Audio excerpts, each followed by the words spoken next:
Hello students, how are you? Fine? Okay. Dear students, today we will determine the validity or invalidity of arguments or argument form by using truth table method. Dear students, as we have already discussed about validity and invalidity in our previous classes, you know that an invalid argument form is one that has at least one substitution instance with true premises and a false conclusion, and a valid argument form is one that has no substitution instance with true premises and false conclusion. Dear students, to determine the validity or invalidity of an argument form, we must examine all possible substitution instances of it to see if any of them have true premises and false conclusions. Dear students, to prove the validity of some argument forms, we may construct the truth table as it is given on your screen. Please see. First argument form is P imply Q, P therefore Q. Second argument form is P imply Q tilde Q therefore tilde P. And third argument form is P imply Q, Q imply R therefore P imply R. Dear students, इसमें first argument form को हम modus पोनेंस कहते हैं और second argument form को modus Tollens कहा जाता है, जबकि थर्ड आर्गुमेंट फॉर्म को हाइपोथेटिकल सिलोजिज्म कहा जाता है। इन तीनों आर्गुमेंट फॉर्म को, जैसा कि आपके स्क्रीन पर दिखाई दे रहा है, हम लोग सिद्ध करेंगे और देखेंगे कि किस तरह से ये ट्रूथ टेबल मेथड के द्वारा वैलिड होते हैं। इसमें first argument form P imply Q, P therefore Q दिया हुआ है। आप देख रहे हैं कि इस पूरे आर्गुमेंट फॉर्म में केवल दो वेरिएबल हैं P और Q, और आप जानते हैं कि जहाँ दो वेरिएबल होता है वहाँ चार रो बनते हैं, चार पॉसिबिलिटी बनती है, और उसका फार्मूला है 2 to the power n where n is number of variable। इस तरह से चार पॉसिबिलिटी होने पर फर्स्ट P का फर्स्ट जो कॉलम है उसमें P का वैल्यू पुटअप किया गया है, दो ट्रू दो फॉल्स। सेकेंड कॉलम में Q का वैल्यू पुटअप किया गया है, one true one false, one true one false. Third row में first premise P imply Q का वैल्यू पुटअप किया गया है।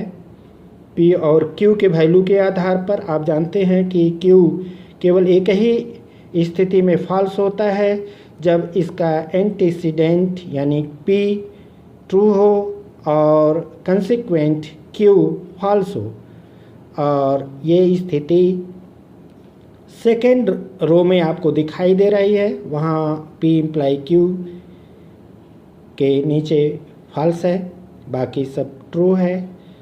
और फिर कॉलम फोर्थ में सेकेंड प्रेमिस का वैल्यू रखा गया P के आधार पर, चूँकि P का वैल्यू पहले से ही पुटअप हम लोग कर लिए हैं और वह सेकेंड प्रेमिस है, इसलिए उसका जो वैल्यू है वही वैल्यू यहाँ भी होगा। और फिफ्थ कॉलम में आप देख रहे हैं Q का वैल्यू पहले से ही पुटअप किया हुआ था, इसलिए हमने कंक्लूजन में उसका वैल्यू सेम रख दिए हैं। और इस तरह से हम फर्स्ट प्रेमिस थर्ड कॉलम में फर्स्ट प्रेमिस का वैल्यू पुटअप किया गया है, सेकेंड प्रेमिस का वैल्यू फोर्थ कॉलम में, और फिफ्थ कॉलम में कंक्लूजन का वैल्यू पुटअप किया गया है। अब प्रश्न उठता है कि हम कैसे देखें कि कौन ये वैलिड है या इनवैलिड है। इसके पहले ही बताया जा चुका है, आपको हमने बताया कि जब इसके प्रेमिसेस ट्रू हों, आपको केवल ध्यान देना है इसके प्रेमिसेस पर। इसके कौन दो प्रेमिस हैं? एक प्रेमिस है P इम्प्लाई Q, जिसका वैल्यू थर्ड कॉलम में पुटअप किया गया है, और दूसरा प्रेमिस है P, जिसका वैल्यू फोर्थ कॉलम में पुटअप किया गया है। अब देखिए, जहाँ जहाँ ये दोनों प्रेमिस एक साथ ट्रू हैं, वहाँ वहाँ यदि कंक्लूजन भी ट्रू है तब तो वैलिड है। अगर कहीं एक भी रो में फर्स्ट प्रेमिस और सेकेंड प्रेमिस ट्रू हैं, किंतु कंक्लूजन अगर फॉल्स है तो यह इनवैलिड हो जाएगी। ऐसा केवल आप देख रहे हैं कि फर्स्ट रो में P इम्प्लाई Q और P, फर्स्ट रो में आप देखिए P और P इम्प्लाई Q दोनों ट्रू हैं, और आप देख रहे हैं Q के नीचे, फर्स्ट रो में Q के नीचे T लिखा हुआ है, ट्रू है। यानी जहाँ जहाँ प्रेमिसेस ट्रू हैं वहाँ वहाँ कंक्लूजन भी ट्रू है। बाकी अब एक भी ऐसा सब्स्टिट्यूशन इंस्टेंस नहीं है इस पूरे ट्रुथ टेबल में जहाँ दोनों प्रेमिस एक साथ ट्रू हों। इसलिए डियर स्टूडेंट्स, आपको यह देखना है कि जहाँ जहाँ प्रेमिसेस ट्रू हैं वहाँ वहाँ कंक्लूजन अगर ट्रू है तो वैलिड है, और एक भी इसका कोई उदाहरण मिलता है जहाँ प्रेमिस ट्रू हो, कंक्लूजन फॉल्स हो, तो वह इनवैलिड हो जाएगा। इस तरह से यह आर्गुमेंट फॉर्म ट्रुथ टेबल से वैलिड सिद्ध होता है। डियर स्टूडेंट्स, अब हम लोग सेकेंड क्वेश्चन को देखें। Second argument form modus Tollens को देखते हैं। ये दिया हुआ है आपके स्क्रीन पर, P imply Q tilde Q therefore tilde P। इसमें भी हम फर्स्ट टू जो इनिशियल कॉलम है उसमें पहले की ही तरह करेंगे। फिर थर्ड कॉलम में P इम्प्लाई Q का वैल्यू P और Q के वैल्यू के आधार पर पुटअप कर दिया जाएगा, कर दिया गया है, आप देख रहे हैं। अब Q के वैल्यू के आधार पर सेकेंड प्रेमिस जो फोर्थ कॉलम में रखा गया है, टिल्डे Q का वैल्यू पुटअप किया गया है। आप जानते हैं कि अगर Q ट्रू है तो टिल्डे Q क्या होगा? फॉल्स होगा, और यदि Q फॉल्स है तो टिल्डे Q ट्रू होगा। इस तरह से आपने टिल्डे Q का वैल्यू सेकेंड प्रेमिस जो है फोर्थ कॉलम में उसका पुटअप कर दिया गया है वैल्यू। अब फिफ्थ रो में कंक्लूजन टिल्डे P का वैल्यू पुटअप किया गया है P के आधार पर। P जहाँ जहाँ ट्रू होगा टिल्डे P वहाँ वहाँ फॉल्स होगा। फर्स्ट टू रो में P ट्रू है, टिल्डे P फॉल्स है, आप देख रहे हैं।